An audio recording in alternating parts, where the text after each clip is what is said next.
da nossa medicina.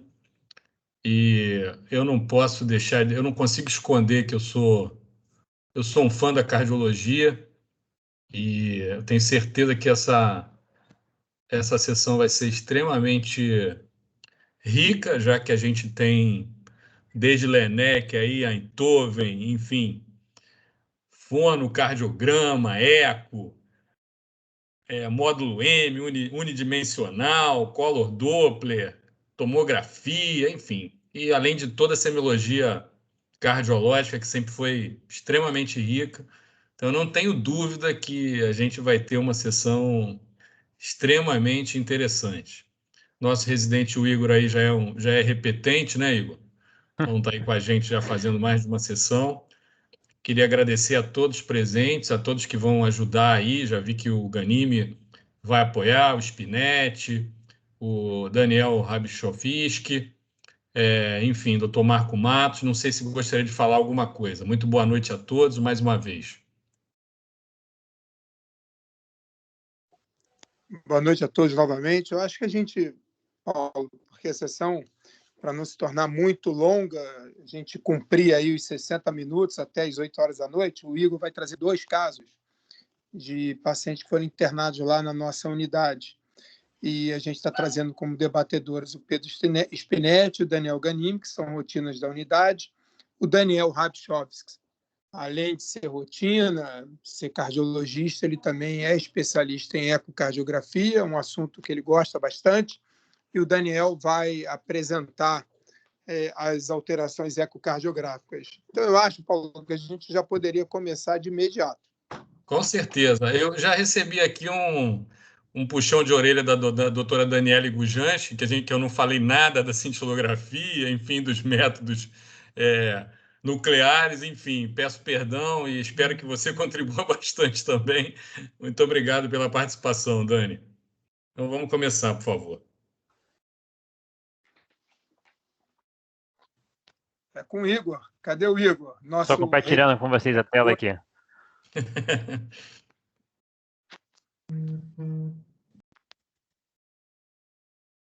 Todo mundo está conseguindo ver a tela aí? Alô? Tranquilo. Sim, tô. Tudo show de bola.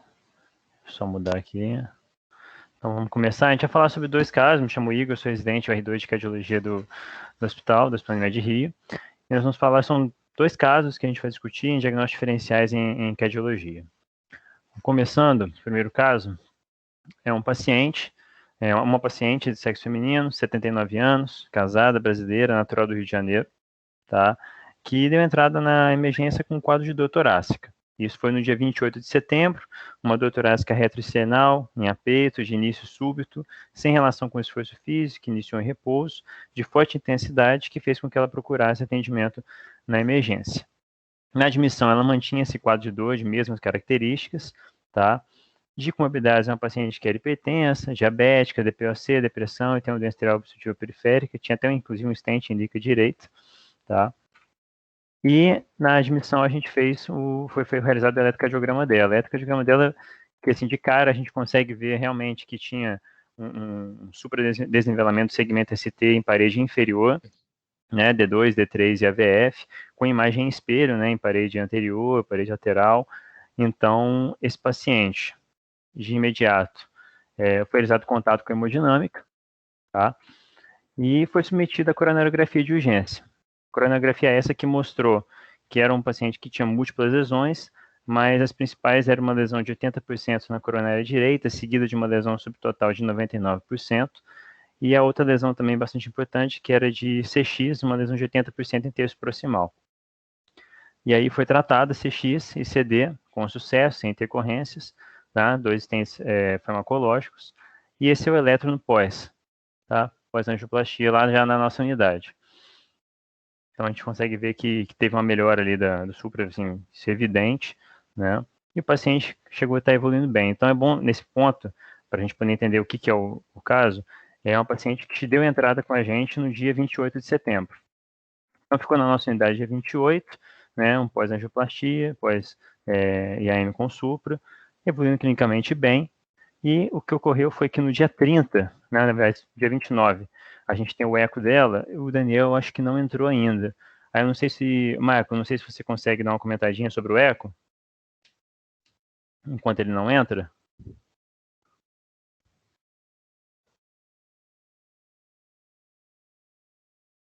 Marco?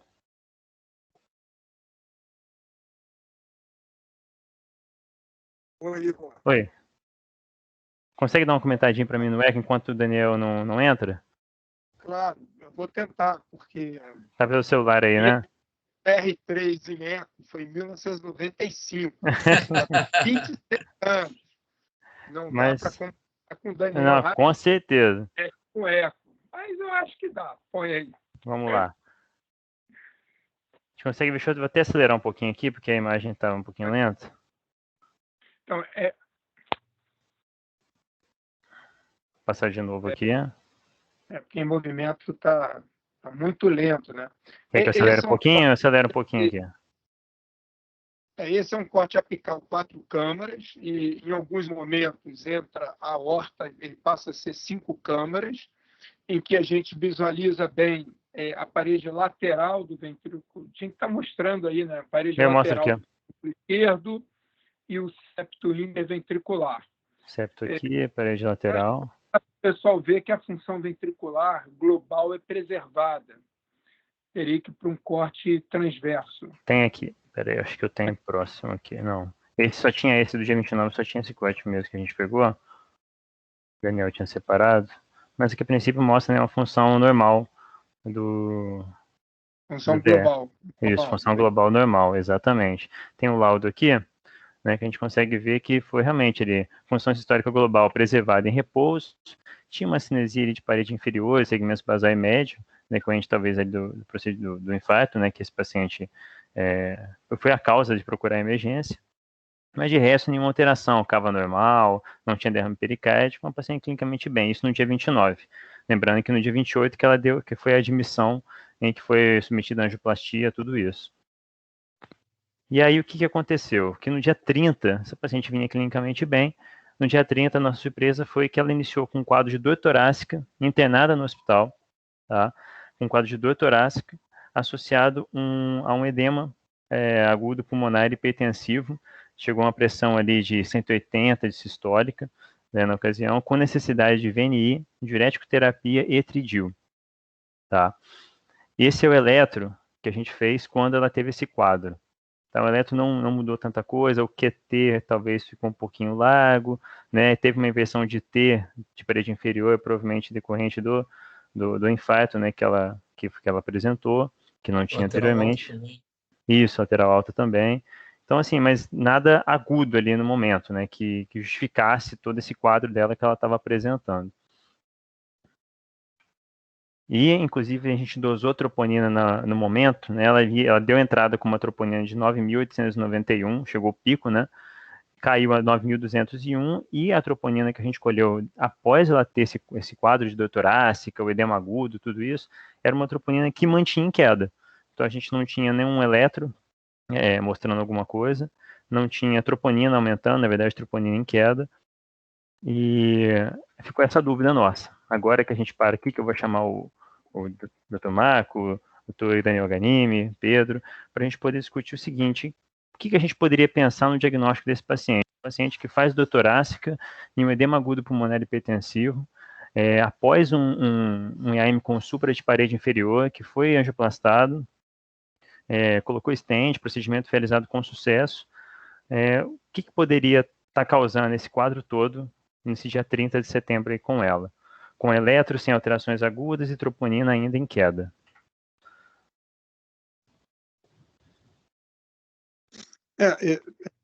O Igor já colocou a questão, né?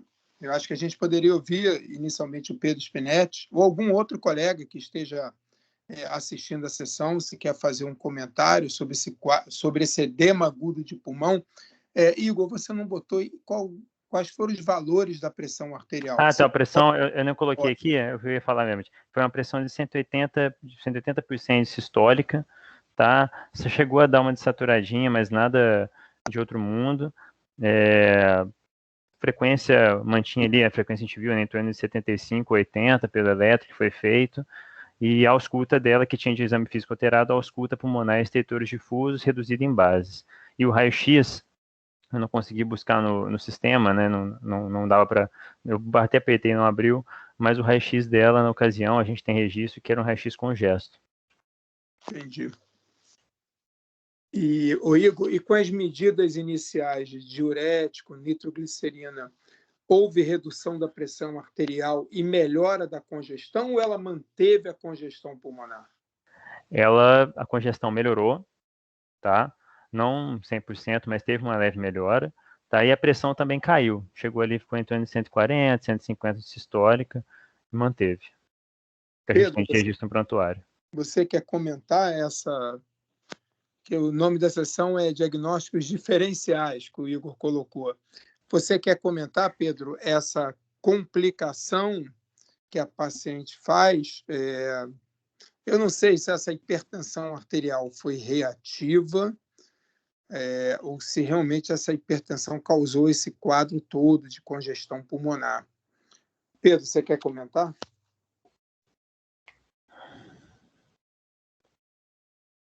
Ô, Marco, o Pedro acho que ainda não conseguiu chegar na sessão também, não. Ah, maravilha. E o Daniel Ganimi está aí? Tá, o Ganime tá. Ganimi, acho que você, Ganimi, poderia fazer os comentários em relação a que estaria acontecendo com essa paciente naquele momento, sem você saber, né, logicamente, o diagnóstico dessa complicação da paciente. Sim. Boa noite, pessoal. Todos me ouvem? Sim, sim. Sim, sim. Eu acho que o Igor apresentou aí, na verdade, um caso, está apresentando, na verdade, um caso que é bem representativo do dia a dia da nossa instituição, né? Que é uma paciente com múltiplos fatores de risco coronariano para doença cardiovascular, que chega à emergência com dor torácica e um supradesnivelamento do segmento ST no eletro dos primeiros 10 minutos, né? Então, esse paciente é um paciente que merece toda a nossa atenção, o nosso tempo, a nossa energia, e onde a aplicação daquele aforisma básico, né? Tempo é músculo, tempo é vida, é totalmente verdadeiro. Como foi visto aí no eletro, as alterações, elas apontam, né, para uma oclusão de uma artéria coronária direita, inclusive no terço médio, né, pela ausência do envolvimento de V1.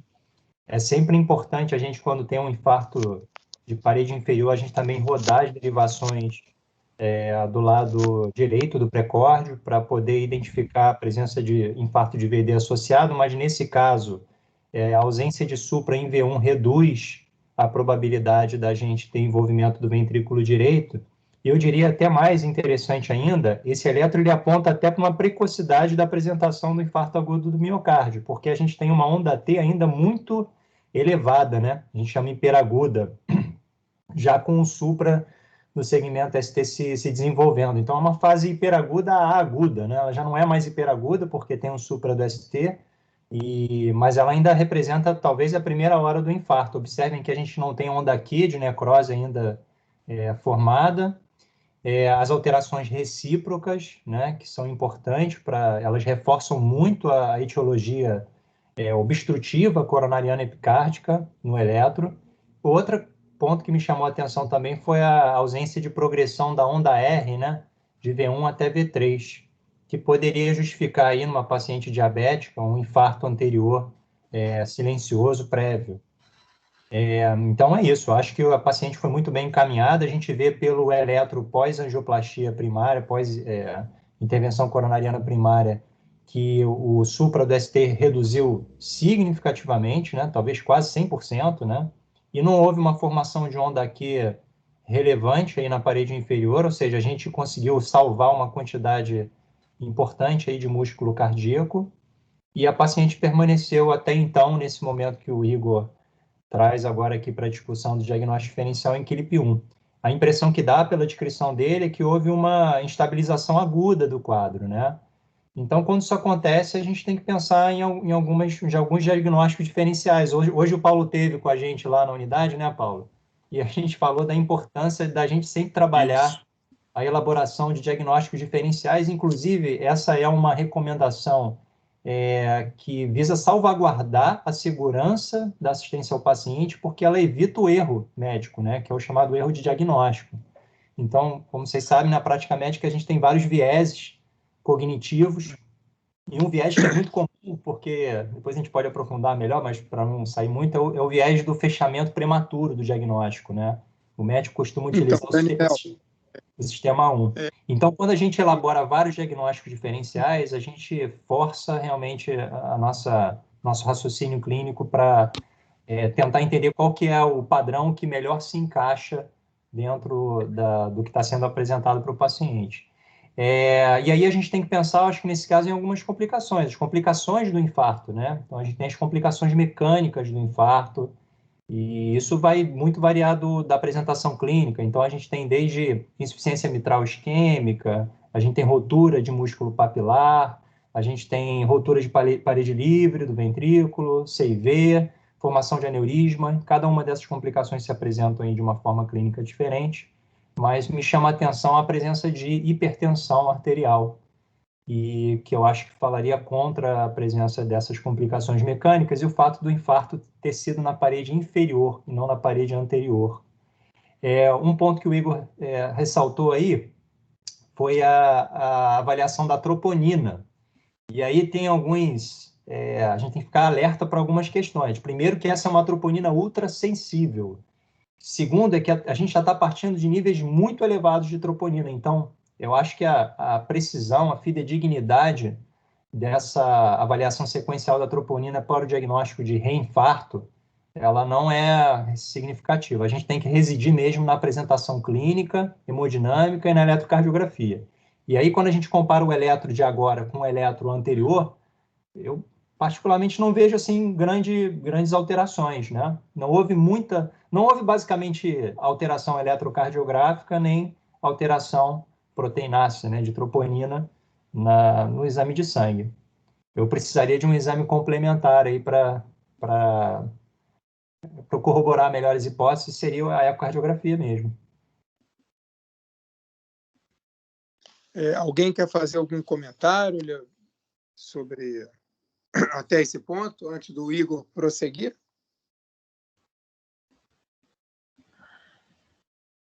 Eu acho que o importante é o que o Daniel chamou a atenção. Infarto inferior, a gente sempre acha, quer dizer, é o que se falava décadas atrás, não, infarto inferior é benigno. Não, não é benigno. Infarto inferior pode complicar, com as complicações as mais graves, que são as complicações mecânicas.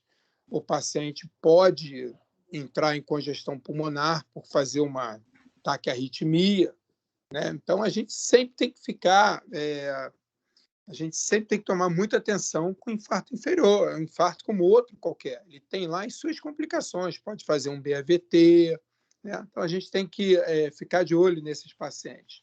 Ô, Igor, vamos então continuar. O Pedro voltou? Marco, fala. Deixa eu só complementar aqui. Eu acho que vale. É bem rápido, Daniel, é bem rápido. Acho que tem que ser bem rápido.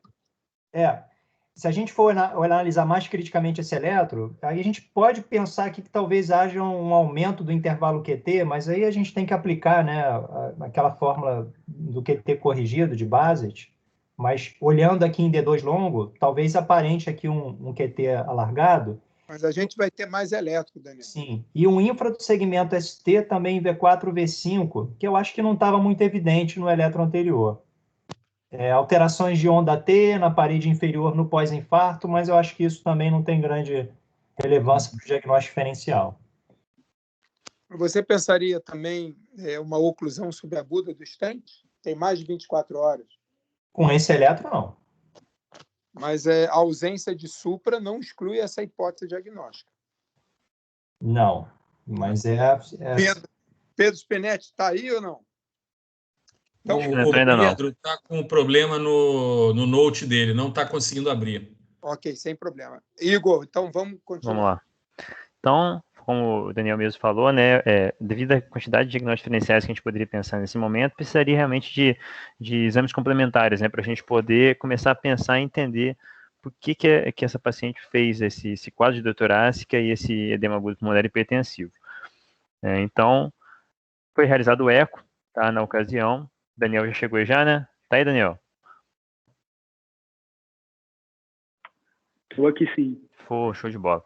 Eu vou rodar aqui então, que só ver se tinha como dar uma comentadinha pra gente sobre o eco. Esse já é o pós o quadro clínico que a paciente apresentou, de dor torácica e de edema agudo pulmonar hipertensivo. Se quiser, eu acelero um pouquinho aqui para você. Acelera um pouquinho, fica mais evidente as alterações contráteis. Ele, devagar assim, fica mais difícil de ver. Bom, esse é um corte apical 4 câmaras. Tenta acelerar mais um pouquinho, Igor. Tá, peraí. Esse é um corte apical 4 câmaras, em que a gente vê o VD, o VE no centro da tela. E esse aspecto contrátil, a gente vê que há uma acinesia dos segmentos médio-apicais e uma hipercontratilidade dos segmentos apicais, que eu acho que para todo mundo já é bem familiarizado com a patologia, enfim, a gente já conhece bem, que a cardiopatia adrenética, a cardiopatia de Takotsubo, né? Takotsubo síndrome. Essa é a forma ecocardiográfica, enfim, a variante mais comum. A gente sabe que existem outras variantes, né? A invertida, a médio ventricular, a focal, aqui a biventricular e a ventricular direita isolada, né? Que é menos comum. Eu acho que é uma disfunção aguda do ventrículo esquerdo. É sempre importante o ecocardiografista ficar atento à presença de trombo apical. E nos pacientes que evoluem mal, quer dizer que o choque cardiogênico faz parte da síndrome, que não é uma maioria dos casos, a gente sempre tem que pesquisar a obstrução da via de saída, né? Essa hipercontratilidade basal, ela faz uma espécie de um efeito Venturi da válvula mitral e faz o chamado movimento sistólico anterior, que é comum na cardiomiopatia hipertrófica. Isso difere completamente o tratamento, porque enfim, as drogas comumente usadas para o tratamento do choque cardiogênico agravam o quadro, pioram. Esses pacientes têm que ser tratados com beta-bloqueador, redução da frequência, aumentar volume para diminuir o gradiente intraventricular. Então, assim, a princípio, o que nos parece é alterações contráteis compatíveis com cardiomiopatia adrenética. Eu acho que a discussão quer dizer, essa doente já fez uma coronariografia, né, já tem uma anatomia conhecida, e eu imagino que a gente vai discutir agora o que fazer, qual o próximo passo em relação à investigação etiológica disso, né? Se bota isso na conta do Takotsubo, se dá por satisfeito, se a gente volta esse paciente à coronariografia. Daniel, tá me ouvindo?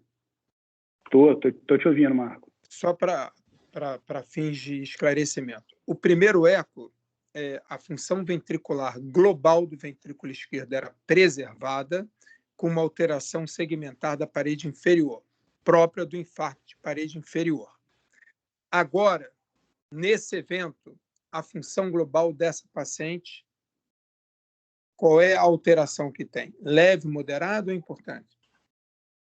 Olha, essa é uma alteração grave, sem dúvida. Esse paciente tem uma acinesia de toda a região médio-apical, uma disfunção grave. É uma disfunção grave. É comum, no chamado eyeball, o Daniel Ganime, a gente brinca, e, enfim, no olhômetro, a hipercontratilidade de segmentos basais, às vezes, dá uma ideia ao operador menos experimentado de que aquela função não é ruim, mas isso é uma disfunção gravíssima do VE. O VE, talvez 80% do VE esteja fora de jogo, né? O VE grande parte dele está parada, não contribui em nada com a função. É uma paciente interna com um infarto de parede inferior, que a coronária direita já estava até aberta, mas devia estar com fluxo reduzido, era 99% de obstrução, fez uma angioplastia primária com resolução do segmento ST, ele voltou para a linha de base, então reperfusão completa nessa paciente, ficou assintomático, com a função global preservada. Ela faz um evento, aumenta a pressão arterial, congestão pulmonar, desatura, a gente pede um novo eco e agora ela tem uma disfunção importante global do ventrículo esquerdo com a cinesia médio-apical. Igor, vamos dar continuidade. Exatamente, foi isso que o Daniel falou, que é o laudo, né, que está descrito, mas foi o que o Daniel falou, realmente uma disfunção grave do VE ali, com uma discinesia dos segmentos médios do VE e mantido nos segmentos basais e apicais, que poderia sugerir uma síndrome de Takotsubo. Né, fração de ejeção reduzida de 28% por Simpson e strain global do VE de menos 9,3%. Você tem aí, acho que a gente tem que parar novamente, né, Igor? Então, alguém quer fazer algum comentário? Como conduziria essa paciente nesse momento, a fins de esclarecimento diagnóstico? É sempre aquela dúvida, né, Marcos? Se só o eco ali já vai ser o suficiente para a gente dizer que é Takotsubo, fecha a conta e resolvido, ou se a gente ainda tem alguma coisa para fazer, se tem alguma coisa para excluir, né, que possa estar causando essa alteração também. Acho que essa é a maior dúvida, né, nesse momento.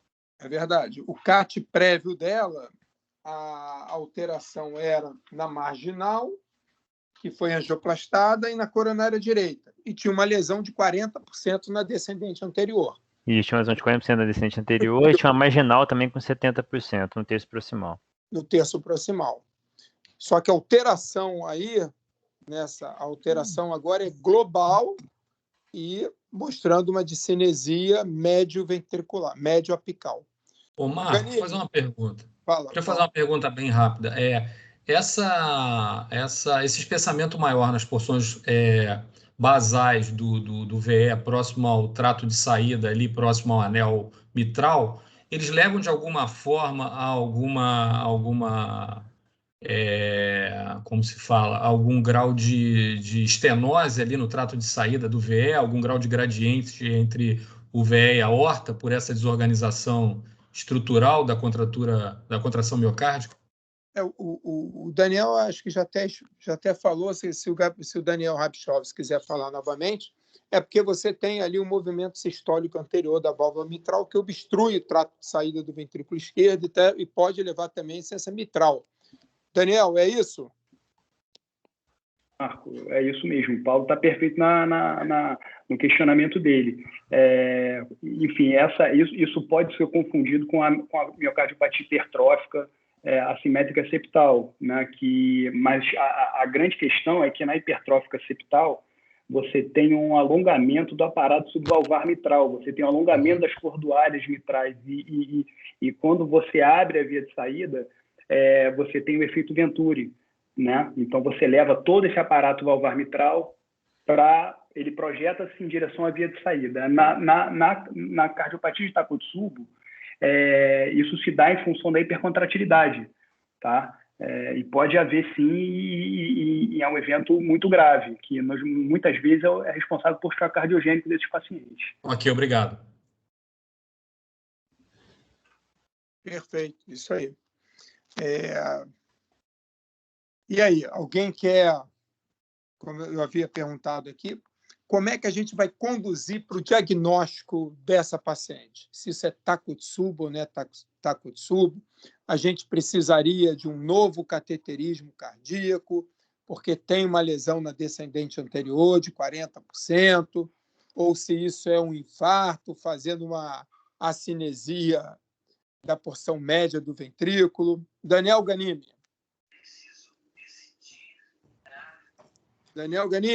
Vamos lá. Enfim, estou fazendo aqui o papel do clínico, né? Tá ouvindo? Vocês estão ouvindo? Não, né? Então, sim. Bom, eu acho que assim, que o exame, como a ecocardiografia é fantástica, né? Porque ela gera informações que, quando integradas ao raciocínio clínico, produzem condutas efetivas. Então, por um único exame, a gente conseguiu ver um padrão característico de envolvimento ventricular, um padrão de disfunção, que é muito sugestivo de um diagnóstico específico, que é a cardiomiopatia de estresse, síndrome de Takotsubo. Chamem do que quiser, ela tem vários nomes, né? E a causa principal dela ninguém sabe o que é. A gente consegue descartar a presença das principais complicações mecânicas do infarto.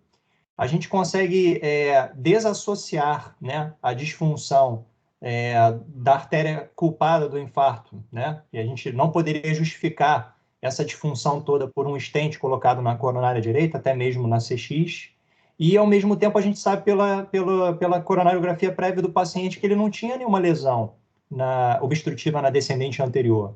Porque eu acho que pelo envolvimento ecocardiográfico, a gente fica sempre na dúvida, o que poderia gerar dúvida aí seria a lesão de uma coronária descendente anterior proximal, uma DA longa, né, aquela tipo 4, que envolve o ápex, que faz a curva, ou associações de lesões, né, de estabilizações de um paciente multivascular. Mas não parece ser esse o caso. Então, esse é um paciente que a gente acaba levando para o CAT. Eu lembro desse dia, eu estava lá na unidade, muito pé atrás, porque a gente sabe que, olha, tem alguma coisa esquisita acontecendo aí. E isso não parece ser uma trombose aguda de stent. Até nisso o exame ajuda a gente, né?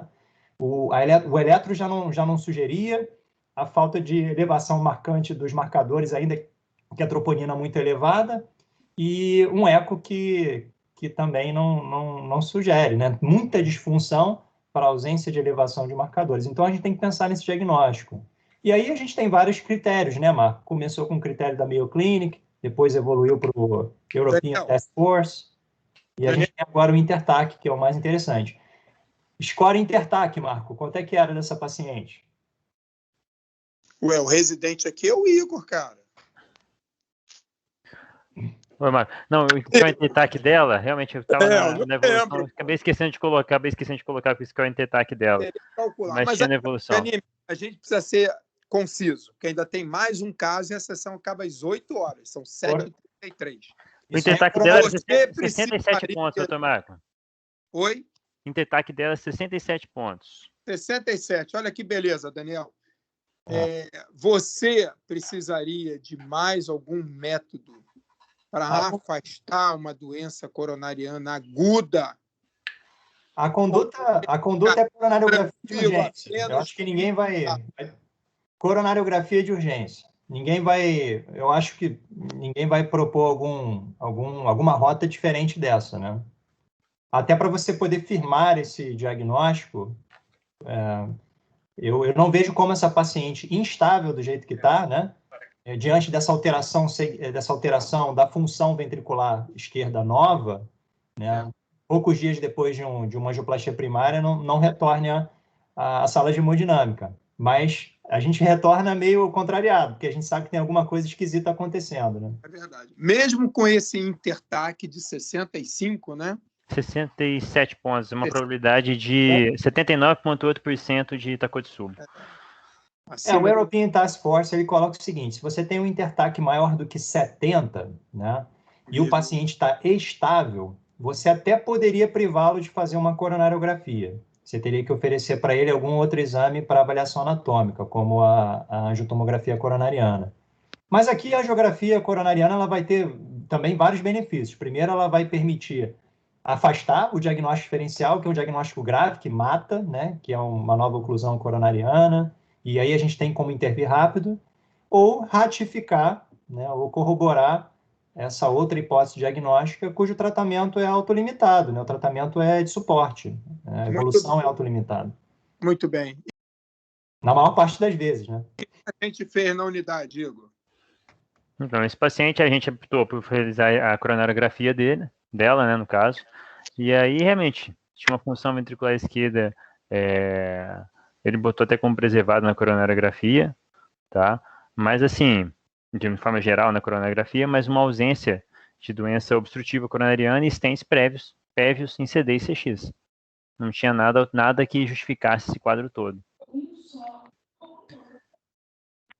E aí tem essa paciente, a gente, a princípio, né, com esse CAT, essa coronariografia sem alterações, nada que justificasse, né, outra causa, né, porque foi tomado com trombose do stent. Oi? Da placa, ou seja, não tinha trombose. Não tinha. Nem estabilizou a placa da descendente anterior. Uhum. Portanto, pela coronariografia, a gente não estava de frente a uma nova síndrome coronariana aguda.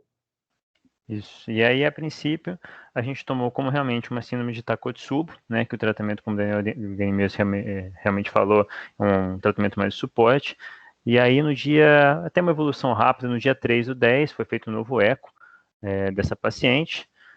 E aí, Daniel, quer dar uma palavrinha? Falar um pouquinho do eco pra gente, desse novo?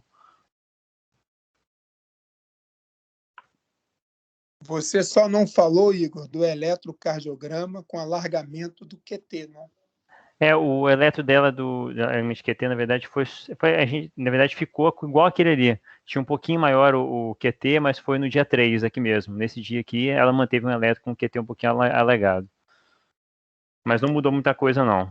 Não teve muita alteração daquilo lá, não. Aumentou pouca coisa e manteve depois até no momento da alta.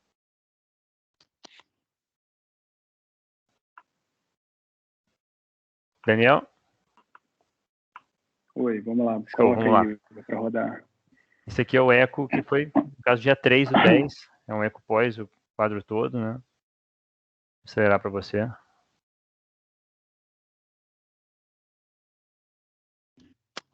Bom, vamos lá. Acelera um pouquinho. Esse é um novo 4 câmaras, também mostrando o VE ao centro.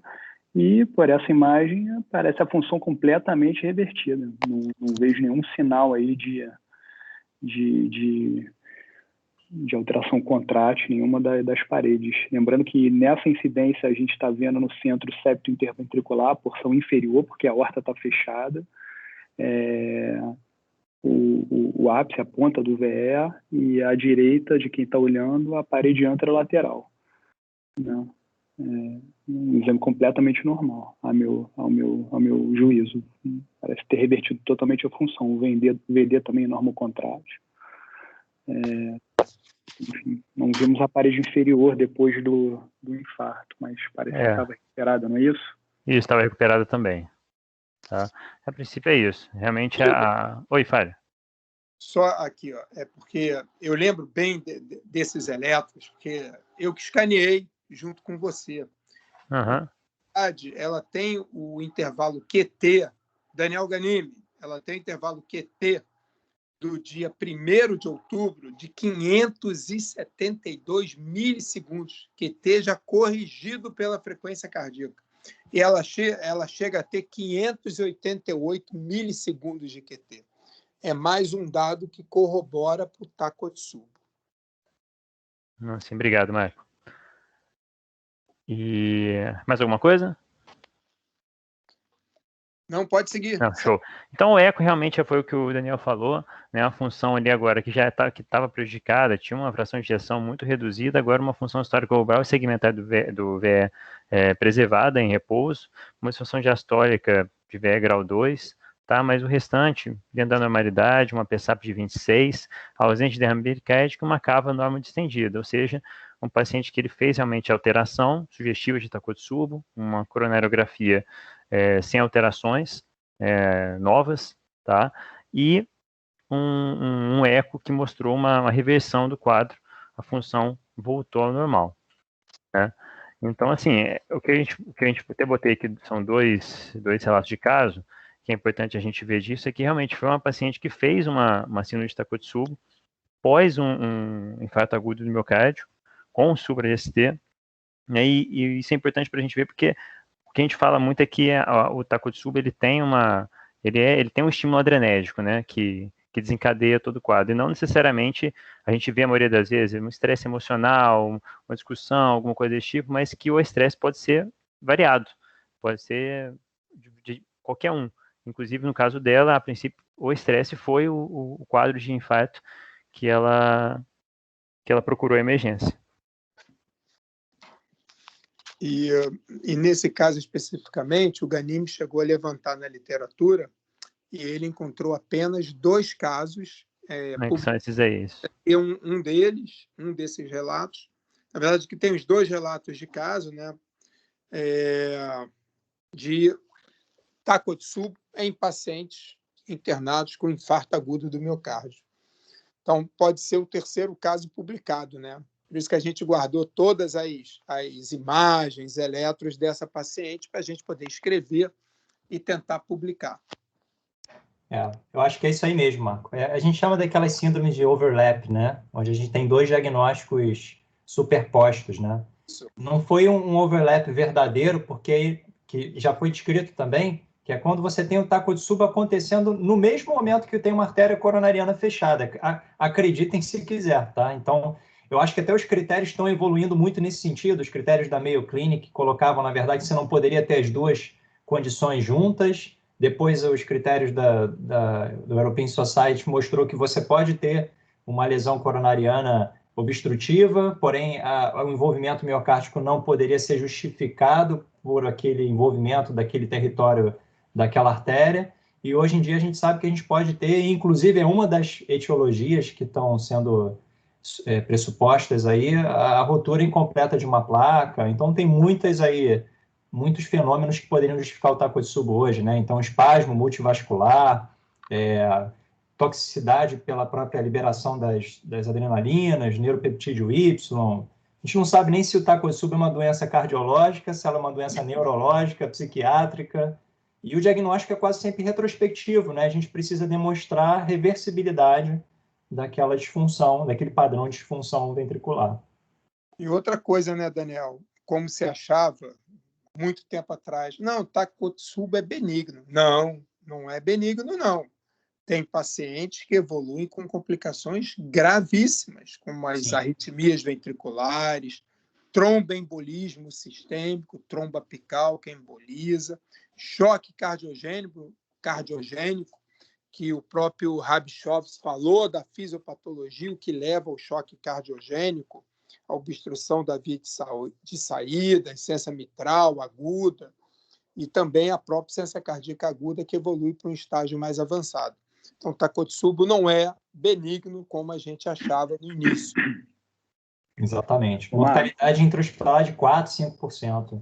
E um dado interessante é que durante a pandemia da Covid, eu estava vendo outro dia, teve um artigo que foi publicado no JAMA Network, ele mostrou que a prevalência de Takotsubo nesses casos que se apresentam com sintomas de síndrome coronariana aguda aumentou. Assim, de literatura a gente sabe que era 1 a 2% e agora está girando em torno de 6 a 7%. A gente não sabe se é efeito da pandemia, né? Aumentando o estresse coletivo da população, ou se realmente os médicos estão mais atentos a esse diagnóstico. Muito bem, Ganime. Doutor Paulo, a gente pode passar para o segundo caso? Por favor, acho que sim. 16 minutos. Vamos lá. Melhor. Eu acho que esse aqui foi um caso, foi uma complicação, né, completamente inesperada, né? Nós também não pensamos nessa hipótese quando o Pedro Spinetti estava lá também na rotina e atendeu essa paciente em edema agudo de pulmão. A gente também não pensou em Takotsubo. Excelente caso. Igor, não acho que não tem mais nada para acrescentar desse caso. Podemos passar para o segundo caso? Podemos, vamos lá. Vamos ver o que vem de diferente agora, né? Vamos lá. Segundo caso. O segundo caso que a gente tem é um paciente, nesse caso, sexo masculino, 76 anos, casado, brasileiro, natural do Rio de Janeiro, que dá entrada na emergência com um quadro de desconforto abdominal, uma falta de ar, né, se queixando um pouco de dispneia e palpitação.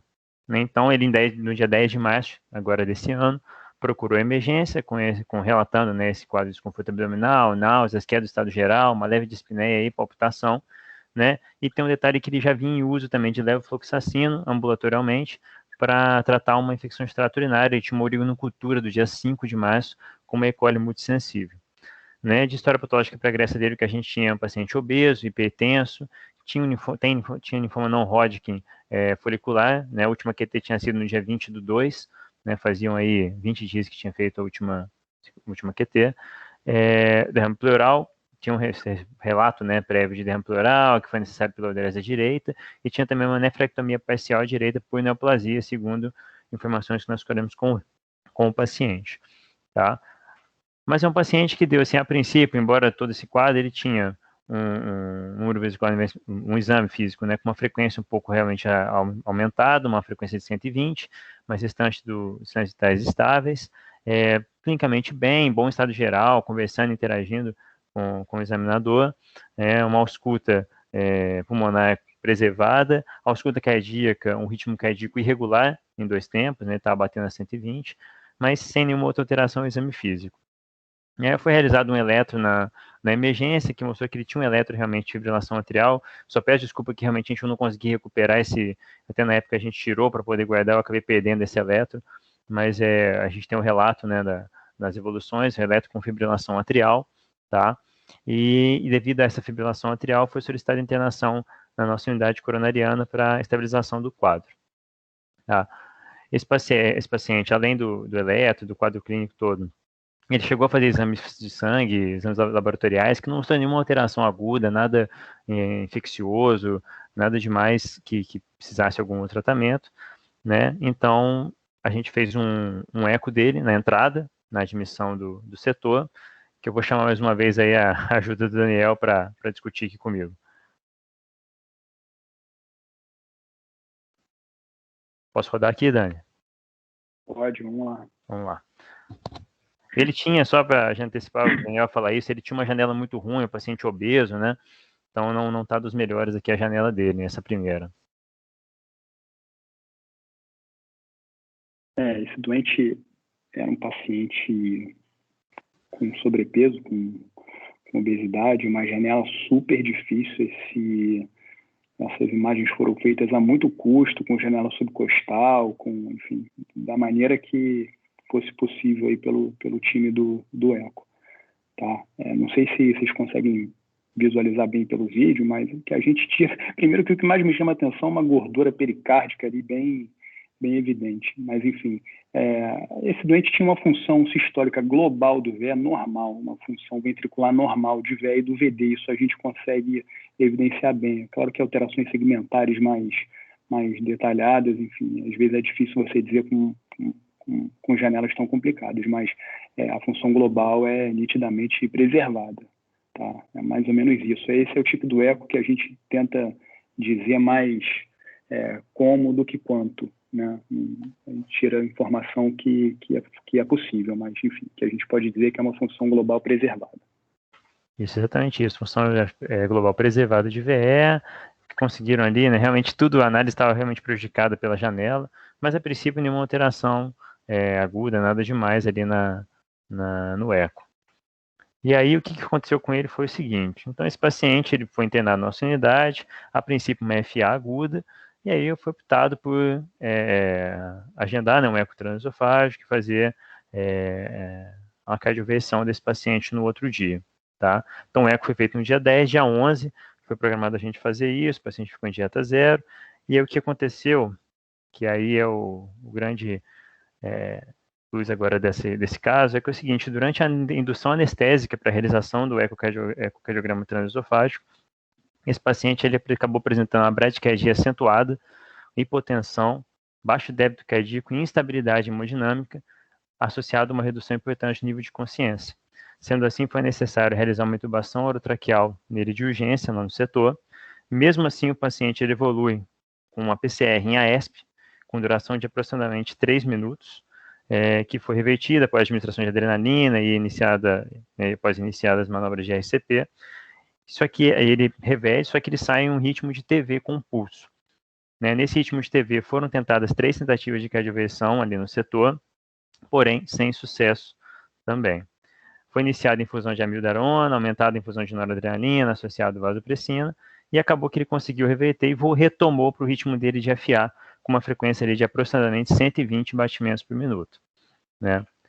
E aí o que a gente percebeu é o seguinte, é um paciente que a princípio, né, não tinha nenhuma outra alteração laboratorial relevante, um eletros com uma FA, uma FA aguda a princípio, internado para a gente poder fazer a reversão dessa FA, e durante a indução anestésica ele faz todo esse quadro, essa tempestade elétrica toda, e acaba tendo que ser entubado, tudo isso.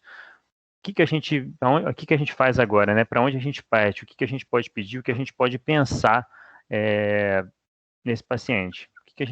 Qual seria o diagnóstico dele? O que a gente poderia pensar para diagnóstico nele? Vamos para a discussão agora.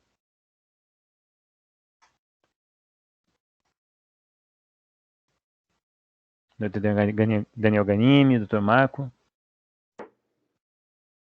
Spinetti também já está na Já sessão. tá também, né? Mário? Spinetti já está na sessão. Então, Pedro, Paulo, acho que agora é uma boa Pedro comentar, né? Porque ele já está presente. Você mesmo também, Paulo, fique à vontade. É uma complicação de um paciente que tem a fibrilação, tem linfoma, vem em tratamento quimioterápico, uma infecção urinária, desenvolve uma fibrilação atrial paroxística, é interno, faz um eco pré-cardioversão elétrica, a função global está preservada, inicia o processo do transesofágico, inicia-se o processo para cardioversão com a indução anestésica. Esse paciente faz bradicardia, acaba tendo uma parada cardíaca e depois de medicamentos ele reverte. O que a gente pensaria, Pedro, que aconteceu com esse paciente? Então, Marco, acho que a gente poderia pensar algumas coisas. Me desculpem estar sem o vídeo, mas é que eu estou pelo celular, que eu estou com um problema aqui no micro. Problema nenhum. Primeira coisa que eu queria perguntar ao Igor, você sabe o que foi usado para a indução anestésica desse paciente? Não consegui no prontuário o que foi feito para indução. Não lembro agora. Porque acho que isso seria interessante. A gente sabe que algumas drogas podem causar maior depressão miocárdica do que outras, né? Então, a gente poderia pensar que talvez uma complicação aí da indução, dependendo dos tipos de droga que foi usado, ou uma dose mais excessiva, num paciente mais consumido, em tratamento de um linfoma, poderia ter contribuído para esse quadro. E outra questão, ele estava no tratamento de um quadro infeccioso, né? Será que ele não estava aí abrindo um quadro de sepse e que na hora que a gente tirou o drive adrenérgico dele com a sedação, isso se manifestou aí com esse choque e acabou evoluindo para a parada? Acho que seriam coisas para a gente pensar. Eu conheço o caso, mas quero puxar a bola para a discussão. Não sei se tem alguém da anestesia presente que gostaria de comentar, alguém da terapia intensiva. A doutora Daniele Gujans, que já andou dando uma colinha aí com relação à cardiotoxicidade de drogas quimioterápicas no nosso chat. Não foi cola, não. Eu pensei clinicamente. Então tá bom. Eu pensei, pessoal, e nesse caso, como ele estava tratando um linfoma, era um linfoma folicular, provavelmente um R-CHOP, e aí ele estava... FA pode ser sintoma de cardiotoxicidade? Sim, acho que sim. Eu acho que sim. Fibrilação atrial é uma manifestação de cardiotoxicidade. E no SHOP, né, a gente tem a doxorubicina, né, que é uma medicação sabidamente cardiotóxica. Já vi Só que, quadro parecido. O linfoma folicular, ele é um linfoma de baixo grau, né? Geralmente é aquela história que o hematologista sempre gosta de falar, quer dizer, ele é ruim de curar, de tratar, mas é um linfoma mais indolente também, né? Então, às vezes, o paciente nem trata, mas esse paciente estava tratando, ele já tinha quase um mês. Mas seria esperado, eu vejo assim, né, alguma alteração nesse primeiro eco, né, da função ventricular. Mas você pode ter só fibrilação atrial como uma complicação também. Eu não sei quem examinou esse paciente, mas eu duvido que ele estivesse em bom estado geral, né? Um paciente com câncer... A rubicina levam à disfunção ventricular, né? A cardiotoxicidade.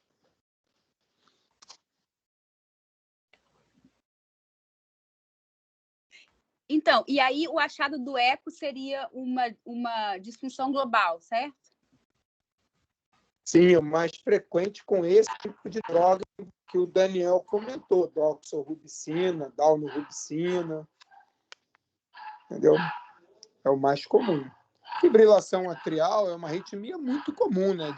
E ela é multifatorial, né? Idoso, é frequente fibrilação atrial no idoso, estados inflamatórios, hipertensão arterial. Aqui foi um quadro mais, assim, logo após a indução anestésica. Pedro, você acha que esse paciente pode ter feito um evento coronariano agudo?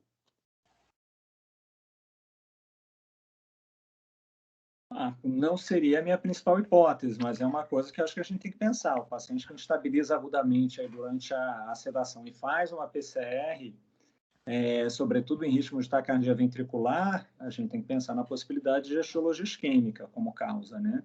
Então, tem que estar no rol das hipóteses, talvez não a primeira. Ô Igor, e aí, o que a gente fez lá? Que a gente estava presente ali, né? Ganime, eu, a gente estava para os residentes, estava todo mundo ali, era uma quinta-feira. E aí, o Igor? Então, esse paciente, a gente foi uma rastrear, pedimos exames complementares para poder fazer um rastreio e tentar ver o que poderia ter alterado ali, que poderia estar justificando tudo isso. Foi feito novamente um eco, né, nesse paciente, chamar novamente o Daniel, que está sendo bastante requisitado aí hoje, para poder comentar um pouquinho aqui o eco com a gente. Esse eco foi feito logo após conseguir estabilizar o paciente. Isso, estabilizou e foi feito o eco. Isso.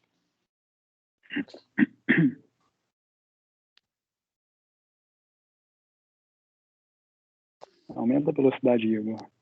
Bom, essa janela já está melhor. Provavelmente o paciente foi posto em decúbito lateral esquerdo, né?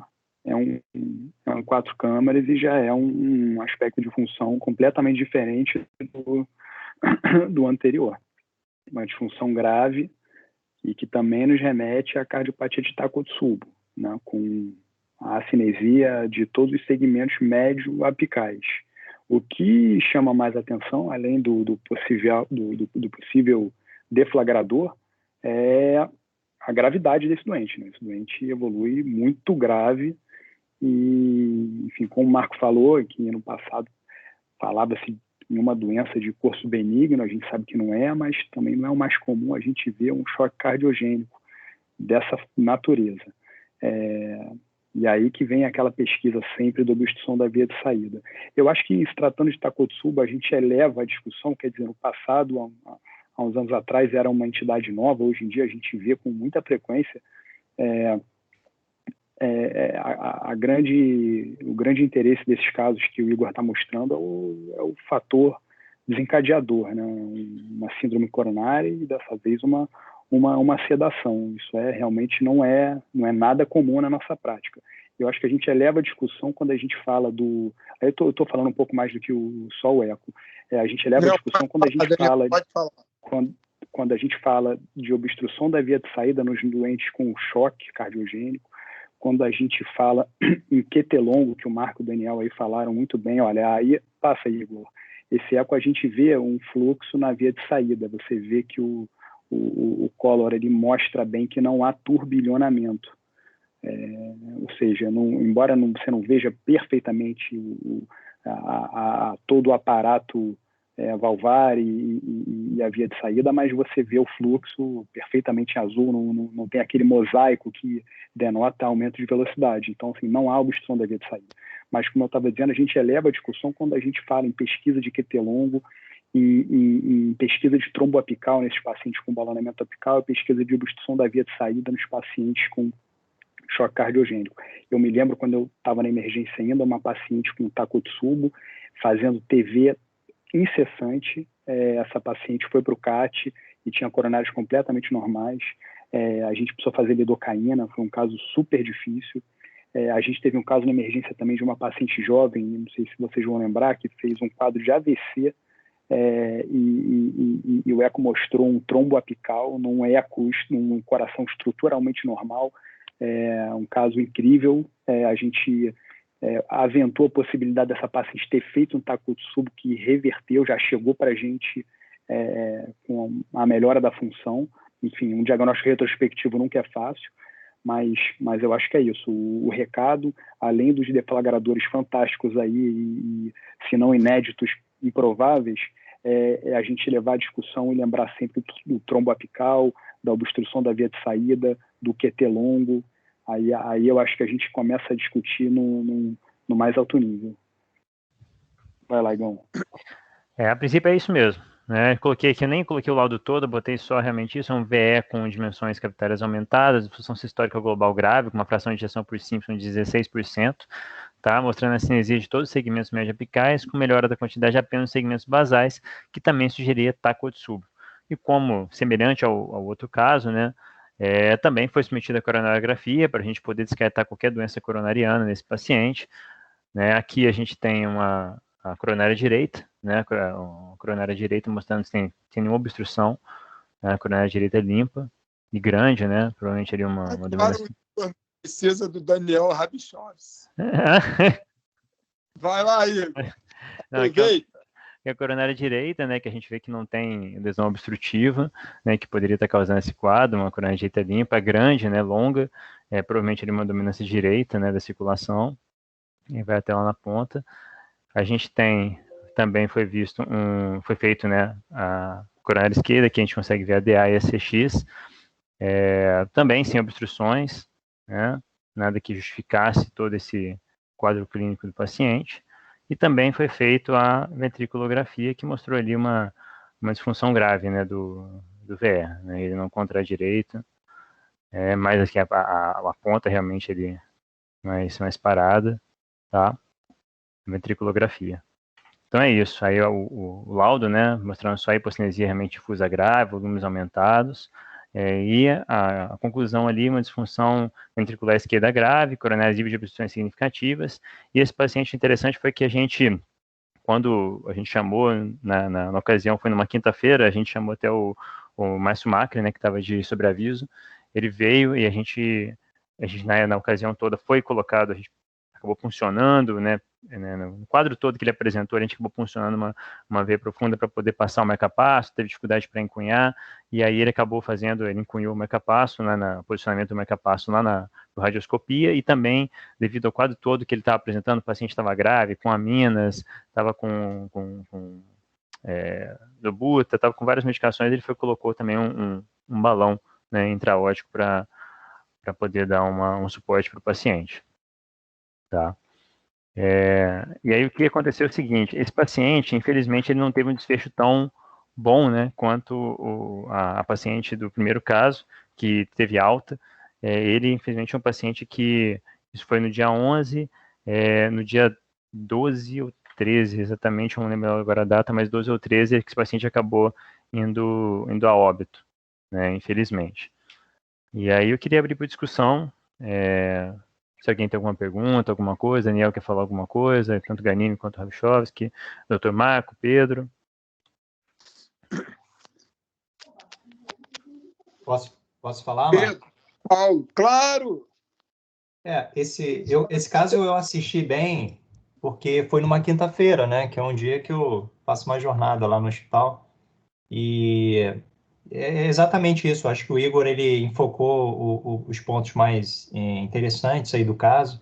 É um senhor que tinha um câncer, né, um linfoma aí de baixo grau, já com envolvimento de alguns órgãos, que se apresenta com uma fibrilação atrial, que poderia justificar os sintomas dele num contexto de infecção e de quimioterapia. Então, a gente julgou que a infecção ela era secundária e que a fibrilação atrial é que estaria sendo responsável primariamente pela instabilização e pelo motivo da internação. E a história dele, né, quer dizer, a parte mais interessante e desafiadora da assistência do caso dele foi aquela que se sucedeu à indução anestésica. O que a gente percebeu ali à beira do leito foi uma profunda hipotensão, né, um choque cardiogênico, um choque circulatório, que posteriormente se demonstrou ser cardiogênico, induzido pela sedação. Então, inicialmente, a gente ficou com a hipótese de uma bradiarritmia, de um problema elétrico, né, de uma bradiarritmia induzida pela sedação, mas, obviamente, depois que nós, então, tentamos fazer a atropina, instalamos o marcapasso transcutâneo, e mesmo assim tentamos recuperar, né, o comando do coração, a gente observou que o paciente não saía de choque, ou seja, havia alguma coisa a mais ali acontecendo. E naquela circunstância, eu me lembro, eu tenho que falar isso, eu não posso deixar de falar, que estava todo mundo cansado ali, todo mundo assim, pensando, 5H, 5Ts, parada em AESP, volta em TV com pulso, faz a meldarona, mas o QT, aí entra o Bruno Nunes dentro do late set, né? Eu ia lembrar disso ele fala, também, gente, isso pode ser Takotsubo, né? O sistema 1, o sistema intuitivo do Bruno entra em ação, ele fala, isso acho que pode ser Takotsubo, e sai do leito, né? E depois a gente acaba corroborando essa brilhante hipótese aí. Eu nunca tinha visto isso antes, né? E realmente como é que uma sedação pode desencadear uma disfunção tão importante, né? Isso só revela o quanto que a gente não conhece dessa doença e as múltiplas facetas, né, com que ela pode se apresentar aí para a gente. E certamente ela está aumentando de prevalência. E Daniel, é interessante que o Dani comentou, quer dizer, o choque cardiogênico acontece em 10% dos casos, e nesse modelo de choque cardiogênico, uma coisa que é importante a gente avaliar no ecocardiograma, principalmente, é se existe ou não obstrução do trato de saída do VE, né? Um gradiente significativo, acima de 25, 40, porque isso vai influenciar muito nos fármacos que a gente vai utilizar e até mesmo nos devices, né? Então, o paciente que tem obstrução trato de saída, você vai botar um balão, você não vai beneficiar ele. Você tem que migrar para o ECMO, né? Então, o paciente que tem obstrução trato de saída, você faz dobuta, você pode piorar o choque cardiogênico, né? Então, muitas vezes, você tem que tirar a dobuta e fazer volume. Por mais incrível que possa parecer, fazer volume no choque cardiogênico, então, é realmente um quadro desafiador mesmo. E, assim, também o que é muito interessante, Paulo, nesses dois casos, é que um tem um infarto, tem o seu gatilho do próprio infarto, o outro tem uma fibrilação interna para uma fibrilação atrial, o seu gatilho, a provável indução anestésica, e ambos, e os dois, cada um evolui de uma forma. Um evolui de uma forma benigna, ou seja, não morre, apesar de fazer uma disfunção grave do VE, congestão pulmonar, mas recupera rapidamente a função ventricular.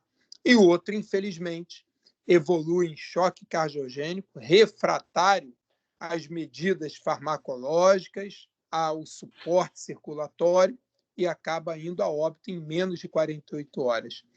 Cabe ressaltar que esse paciente aqui, o Igor está apresentando, a gente chegou até Ganime, Pedro, né? A gente estava juntos quando a gente chamou o Rodrigo Segalotti para conversar com ele sobre possível colocação desse paciente em ECMO, o que acabou sendo rechaçado com toda razão pelo Rodrigo Segalotti, em função da doença de base, que era o linfoma, que ele ainda estava em tratamento, em função do tempo de evolução e a situação já dependente de nora, vasopressina em altas doses, e depois até pela situação dele dentro de casa, segundo a própria esposa do paciente.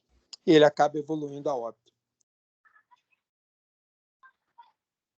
Alguém quer fazer mais algum comentário? Já são 8h10, já passamos 10 minutos da sessão. Doutor Paulo, diretor clínico, cardiologista, intensivista. Que piada. Não.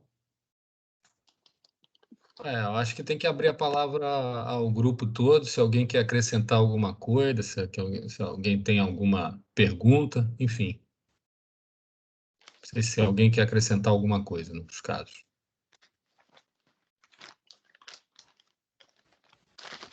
Eu acho que o pessoal está inibido, né, Paulo? Com certeza, não tenho dúvida. Deixa eu só Os fazer casos uma pergunta são bem Daniel interessantes. Ganime, então, posso fazer uma pergunta ao Daniel Ganime rápida? Daniel? Claro. Fala aí. Não vai me matar aqui no finalzinho, hein? Não, você que adora o Intertac, me tira uma curiosidade minha. Por que é que o aspecto macroscópico, fenotípico da alteração segmentar não entra, não é critério, não pontua no score do Intertac? Esse score ele foi desenvolvido por esse registro, né, do International Takotsubo, com base... Desculpa, só complementando, se esse aspecto morfológico tem uma especificidade tão grande, e assim, a gente sempre discute o Intertac, você sempre fala, enfim, a gente sempre discute nos nossos rounds do Intertac, mas me incomoda o fato de não ter a variação morfológica do eco não ser levada em consideração. Diga lá, Defiant. O Intertac ele foi construído em cima de 4 variáveis clínicas e 2 variáveis eletrocardiográficas. Quando a gente está construindo, né, uma regra de predição clínica, uma das características fundamentais é que ela seja útil, né, facilmente aplicável, de forma universal para todo mundo. Então, quando a gente inclui... Pode ser que no futuro, né, Daniel, com Echo Point of Care, o POCUS e tudo, isso mude. Mas hoje, eu acho que a inclusão de variáveis... em variáveis ecocardiográficas, eu acho que limitaria um pouco a ampla utilização do score. Mas só por curiosidade, para você ter uma ideia, os fatores que mais agregam assim razão de verossimilhança, né, positiva para o score, é o simples fato de você estar diante de uma mulher com estresse psicológico. Exatamente. Se Mulher não me engano, pontua 25 pontos. o odds ratio de você ser do sexo feminino é 60, né? Ou seja, se torna 60 vezes mais provável que o paciente tenha Takotsubo se ele é mulher do que homem. E se tiver estresse emocional, que a gente sabe que muitas vezes não tem, seja porque a gente não pergunta, seja porque o paciente não fala, seja porque o paciente não sabe que tem e não fala, seja porque o paciente sabe que tem, mas fala, enfim. Eu acho que o eco perde pelo caráter operador dependente e por conta de janela. Então, eles acabam optando por não colocá-lo nesses principais scores muitas vezes, eu acho. Eu acho também, Daniel, que tem uma coisa super interessante do Intertac, tipo o Heart Score. Exatamente. Você tem ferramenta clínica, ou seja, conversar com o paciente, com o seu familiar, né? O sexo você já está vendo. Aí conversar se teve algum gatilho, né? Alguma desordem psiquiátrica, neurológica, e olhar o eletrocardiograma. O eletrocardiograma hoje está presente em qualquer emergência, em qualquer UPA, PA, você tem um eletrocardiograma. Então, essa é eu acho que é a grande facilidade do Intertac. Dessa ferramenta que é poderosa. Eu acho que é isso. Exatamente isso, mano. Concordo. Então, Paulo, eu acho que queria agradecer bastante, vou passar a palavra para o Paulo, encerrar a sessão. Queria agradecer imensamente ao Igor, nosso R2, que já está se jogando para a hemodinâmica, cardiologia intervencionista, já acompanhando os exames lá da hemodinâmica, isso já desde o R1, por isso que eu brinquei com ele, que já estava na praia. Como cardiologista intervencionista, tem que saber bastante cardiologia clínica, Agradecer aos nossos rotinas, a participação sempre esplendorosa, Daniel Ganimi, Daniel Rabchovski e Pedro Spinetti. Agradecer a todos pela presença e passar a palavra para o nosso diretor, que ele sabe que eu não brinco, não estou brincando. Sempre ouvi dizer que o Paulo é um clínico, intensivista, e como um grande clínico intensivista, claro que ele manja também um pouquinho de cardiologia. Isso não se faz, assim. Eu queria falar uma coisa interessante, aquela coronariografia ali, até eu dizia que era normal, né? As coronárias eram verdadeiros canos. E o Igor falou ali que a coronária direita, inclusive, parecia a predominante, né? Quer dizer, não sei se ela dava o ramo ventricular posterior, não sei se são esses critérios, não me acordo mais, mas enfim, só para brincar um pouco com o Igor, que ali até eu que não sou clínico consigo. A coronariografia estava boa mesmo, estavam vários canos ali mesmo, realmente, não tinha nada. A não ser que nós estivéssemos sendo traídos pela parede, né? Que a gente teria que ver o ultrassom intracoronariano, né? Só para brincar um pouquinho mais. Mas acho assim, a sessão fantástica. Muito obrigado a todos. Não sei se alguém quer falar mais alguma coisa. Muito obrigado mais uma vez. Tem alguém colocando alguma coisa ali? Daniele Gujanski, acho. Não sei se ela quer falar alguma coisa. Não, eu estou quietinha. Apesar de ninguém ter falado da cintilografia com o MDG, eu subo. Mas eu estou quietinha. Então tá bom. Muito obrigado a todos. Obrigado, Paulo. Obrigado, Obrigadão, Igor. gente. Obrigado, tchau. Daniels. Abraço. Flávia, muito obrigado. Boa noite. Boa noite. Beijão.